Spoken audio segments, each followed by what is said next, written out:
اعوذ باللہ من الشیطان الرجیم بسم اللہ الرحمن الرحیم لقد من اللہ علی المؤمنین، البتہ تحقیق بہت بڑا احسان کیا اللہ تعالیٰ نے ایمان والوں پر، اذ بعث فیہم رسولا من انفسہم، جس وقت کے بھیجا ان میں اپنا خاص رسول انہی میں سے، نسل انسانی میں سے، یتلو علیہم آیاتہ،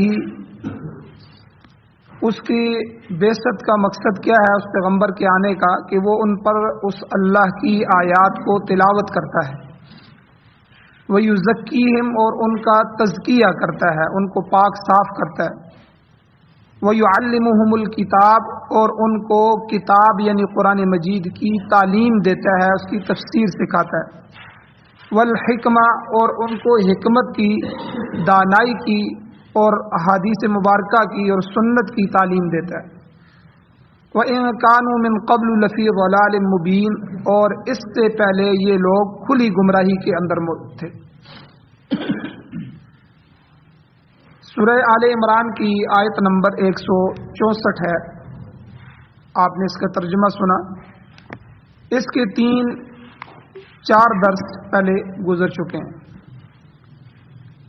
اور رسول اللہ صلی اللہ علیہ وسلم کی جو دنیا میں آنے کی ڈیوٹی تھی، جو آپ کا مقصد بعثت تھا، فرائض نبوت جسے کہتے ہیں، فرائض منصبی، تو جب کوئی آدمی کسی عہدے پہ جاتا ہے تو اس عہدے پہ اس کی کچھ ڈیوٹیاں ہوتی ہیں، ہر عہدے دار اپنی اپنی ڈیوٹیاں سرانجام دیتا ہے، تو فرائض منصبی، حضور کا جو منصب تھا، یہ عہدہ، یہ نبوت والا، پیغمبری والا، اس کے کچھ فرائض تھے، تو اللہ تعالیٰ نے اس آیت میں وہ 4 فریضے بیان فرمائے کہ پہلا فریضہ یتلو علیہم آیاتی، کہ وہ ان پر میری آیتوں کو تلاوت کرتا ہے، ان کو تلاوت قرآن مجید سکھاتا ہے، اور تلاوت کے آداب، احکام، مسائل اور تلاوت کے متعلق ضروری چیزیں وہ ان کو، حضور خود بھی تلاوت کرتے تھے نماز میں، صحابہ سے بھی تلاوت سنتے تھے، کئی صحابہ، کئی قاری ایسے تھے کہ ان کو کہتے تھے آئیں مجھے قرآن سنائیں، اور حدیث میں آتا ہے کہ حضور علیہ الصلوۃ والسلام ہر سال جو ہے رمضان المبارک میں تو حضرت جبرائیل علیہ السلام سے قرآن مجید کا دور کرتے تھے، جس طرح حفاظ جو ہیں وہ آپس میں دور کرتے ہیں، ایک سناتا ہے، دوسرا سنتا ہے، دوسرا سناتا ہے، اس طرح حضور دور فرماتے تھے، اور جب حضور اس دنیا سے تشریف لے جانے لگے آخری سال، تو حضور نے 2 دفعہ دور فرمایا، 2 دفعہ قرآن حضرت جبرائیل کو سنایا اور حضرت جبرائیل سے سنا، تو یہ یتلو علیہم آیاتی، یہ پہلا منصب، اور اس کی پوری تفصیل پیچھے درس میں گزر گئی۔ وَيُزَكِّيهِمْ، دوسرا فریضہ جو حضور کے متعلق تھا، دوسرا مقصد جو تھا کہ حضور ان صحابہ کی نفس کی تزکیہ کرتے ہیں، تزکیہ نفس، ان کو پاک کرتے ہیں، اور یہ تصوف ہے، خانقاہیں، پیر، اللہ والے، تصوف، کسی کی بیعت ہونا اور بیعت سے یہ منزلیں طے کرنا کہ بندہ اندر سے پاک صاف ہو جائے اور اللہ کا قرب نصیب ہو جائے۔ تزکیہ نفس کیا ہے؟ کل کے درس میں یہ تفصیلاً گزر چکا ہے کہ رسول اللہ صلی اللہ علیہ وسلم کے زمانے میں حضور نے صحابہ کا تزکیہ کس طرح کیا، بہت سے واقعات کل کے درس میں نے بیان کر دیے۔ آج کے درس میں تزکیے کے متعلق چند اہم اور ضروری چیزیں ہیں جو ہر انسان کو ان سے واسطہ پڑتا ہے اور ضروری علم ہے، تاکہ اس شعبے کا، جو یہ شعبہ تزکیہ نفس ہے اور تصوف کا جو میدان ہے، اس کی اہمیت پتہ چل جائے۔ سب سے پہلی بات یہ یاد رکھیں کہ اللہ تعالیٰ نے ہمیں پیدا فرمایا تو اللہ ہم سے محبت بھی فرماتے ہیں، اللہ اپنے بندے سے محبت فرماتے ہیں، اور محبت کتنی ہوتی ہے اس کو حضور علیہ الصلوۃ والسلام نے حدیث مبارکہ میں ارشاد فرمایا کہ جیسے ماں باپ کو اپنی اولاد سے محبت ہوتی ہے، اللہ تعالیٰ کو اپنے بندوں سے اس سے زیادہ محبت ہوتی ہے۔ ماں باپ کتنے شفیق ہوتے ہیں، کتنی محبت کرتے ہیں۔ پھر حضور نے اس بات کو بھی سمجھانے کے لیے مزید ارشاد فرمایا کہ اللہ تعالیٰ اپنے بندوں سے 70 ماؤں سے بھی زیادہ محبت کرتے ہیں. آپ اندازہ لگائیں ایک ماں کی محبت کتنی زیادہ ہوتی ہے. یعنی ماں باپ دونوں میں سے حضور نے باپ کی مثال نہیں دی، کیونکہ ماں کی محبت جو ہے وہ دل کے ساتھ لگی ہوتی ہے، اس کی محبت اولاد سے زیادہ ہوتی ہے. تو اس کی مثال دی کہ تم ماؤں کی محبت کو تو دیکھتے ہو، اللہ تعالیٰ 70 ماؤں سے زیادہ شفیق ہیں، اس سے زیادہ اپنے بندے سے اللہ کبھی نہیں چاہتے کہ میرا بندہ ذلیل ہو جائے، میرا بندہ جہنم میں چلا جائے، میرا بندہ خراب ہو جائے. تو اس لیے اب اولاد کے لیے ماں باپ کے دل میں کیا خواہشیں ہوتی ہیں؟ والدین کے دل میں 5 خواہشات ہیں. ہر والدین اپنی اولاد کے لیے یہ 5 خواہشیں رکھتے ہیں. تو پہلے ان کو ذرا دیکھ لیں، پھر یہی خواہشات اللہ تعالیٰ بھی اپنے بندے کے لیے رکھتا ہے جو والدین رکھتے ہیں.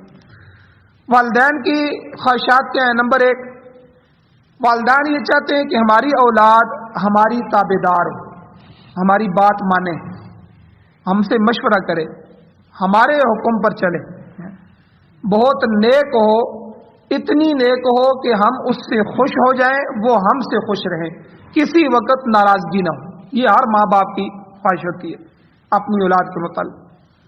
نمبر 2، والدین یہ بھی چاہتے ہیں کہ ان کی اولاد کسی کی غلام نہ ہو، کسی کے پیچھے نہ چلے، کسی کے غلامی میں نہ ہو، اس کے دباؤ میں نہ ہو. اور تیسری ماں باپ کی یہ خواہش ہوتی ہے کہ ان کے بچوں کی تعلیم اچھی ہو، کاروبار اچھا ہو، مکان اچھا بن جائے، بیوی اچھی ہو، بچے ان کے بہت سارے ہوں، نیک اور عزت والے ہوں، کسی کے محتاج نہ ہوں، وغیرہ وغیرہ. یہ بھی ہر والدین کی اپنی اولاد کے لیے خواہش ہوتی ہے. چوتھی خواہش والدین کی یہ ہوتی ہے کہ ان کے بچے کوئی جرم نہ کریں، کوئی ایسا گناہ نہ کریں کہ ہم بے عزت ہو جائیں، کوئی ہم سے ان کا گلہ لے کے نہ آئے، یا کوئی ایسے جرم نہ کریں کہ ایسے مجرم بن جائیں کہ حکومت کی جیل میں نہ چلے جائیں، حکومت کی طرف سے ذلت اور عتاب کا شکار نہ ہو، اسی طرح تنگ دست نہ ہو، غریب نہ ہو، کسی مصیبت میں مبتلا نہ ہو. یہ ہر والدین کی خواہش ہوتی ہے. 5واں، والدین کی یہ خواہش ہوتی ہے کہ ہمارے بچے، ان کے جو دشمن ہیں، ہمیشہ ہمارے بچے اپنے دشمنوں پر غالب رہیں، مغلوب نہ ہو، دشمنوں سے کبھی ان کا نقصان نہ ہو، دشمن کے سامنے کبھی کمزور نہ ہو. تو یہ 5 خواہشات ہیں جو ہر والد کے دل میں، ہر والدہ کے دل میں، والدین کے دل میں اپنی اولاد کے لیے ہوتی ہیں. اب اللہ تعالیٰ بھی اپنے بندوں کے بارے میں اسی طرح کی 5 خواہشات رکھتے ہیں. اللہ بھی یہ چاہتے ہیں کہ میرا بندہ کیسا بنے. اب وہ 5 خواہشات جو اللہ چاہتے ہیں اپنے بندے سے وہ کیا ہیں؟ نمبر 1، میں ان سے راضی ہو جاؤں، وہ میری نافرمانی نہ کریں، وہ مجھ سے خوش رہیں، میں ان سے خوش رہوں. لیکن وہی والدین والی. اللہ بھی یہ چاہتے ہیں کہ میرے بندے ایسا کریں کہ میں ان سے راضی رہوں، وہ میری نافرمانی نہ کریں، میرے حکم کے مطابق چلیں، مجھ سے وہ خوش رہیں، میں ان سے خوش رہوں، اور کسی طرح کی کوئی ناچاکی، کوئی اس طرح کی ناراضگی نہ ہو، ان کی طرف سے نافرمانی نہ ہو. نمبر 2، وہ بندوں کی بندگی سے بچ جائیں. جس طرح والدین چاہتے ہیں کہ کسی کے غلام نہ ہوں، اللہ بھی چاہتے ہیں کہ صرف اور صرف میرے بندے بن کے رہیں، وہ در در کی ٹھوکریں نہ کھائیں. کبھی ایک دربار پہ جا کے جھک رہے ہیں، کبھی ایک قبر کو سجدہ کر رہے ہیں، کبھی کس سے مانگ رہے ہیں، کبھی کس سے مانگ رہے ہیں. تو اللہ بھی چاہتا ہے کہ وہ غلامی سے بچ جائیں، بندے اللہ کی بندگی میں آ جائیں اور صرف اللہ کے بندے بن جائیں، کیونکہ میں ان کا خالق ہوں اور وہ میری مخلوق ہے. تو گویا کہ اللہ تعالیٰ یہ چاہتے ہیں بندے شرک سے، بدعات سے، رسومات سے، ان سب چیزوں سے بچ جائیں، غیروں کے دروازوں سے بچ جائیں، ایک میرے دروازے پہ آ جائیں. اور تیسرا کہ جس طرح والدین چاہتے ہیں کہ میرے بچے کا مکان اچھا ہو، بیوی اچھی ہو، نعمتیں مل جائیں، اسی طرح اللہ تعالیٰ بھی چاہتے ہیں کہ میرے بندے جنت والے بن جائیں، جہاں ان کو حوریں ملیں گی، غلمان ملیں گے، بنگلے ہوں گے، اور ان کے محلات ہوں گے، اور باغات ہوں گے، اور طرح طرح کی نہریں ہوں گی. اللہ تعالیٰ نے قرآن مجید میں فرمایا کہ ان کے لیے دودھ کی نہریں ہوں گی، شراباً طہورا، پاکیزہ شراب جس میں نشہ نہیں ہوگا، بدمست نہیں ہوں گے،